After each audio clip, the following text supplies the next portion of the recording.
Hi guys, तो कैसे हैं आप लोग। आ, मुझे थोड़ा टाइम लग गया ये वीडियो बना के डालने में। वो एक्चुअली आज मेरा एक गाना रिलीज़ होने वाला था खिसारी सर के साथ, बोलबम का। खिसारी म्यूजिक वर्ल्ड चैनल है यूट्यूब पे, उसी पे। तो वो कुछ प्रॉब्लम था, ऐसा कुछ टेक्निकल प्रॉब्लम था, उस वजह से गाना अपलोड नहीं हो पाया था सुबह मॉर्निंग में 6 बजे। तो 3 बजे हुआ है दोपहर में।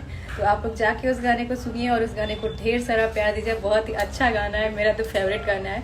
और उसको हम लोग बहुत अच्छा से शूटिंग किए हैं। पूरी रात हम लोग शूटिंग किए थे, बहुत मज़ा आया था शूटिंग करके खेसारी सर के साथ। और बहुत सारे लोग मुझे डीएम कर रहे थे, कॉल कर रहे थे, क्या हुआ तुम्हारा गाना रिलीज़ नहीं हुआ, रिलीज़ नहीं हुआ।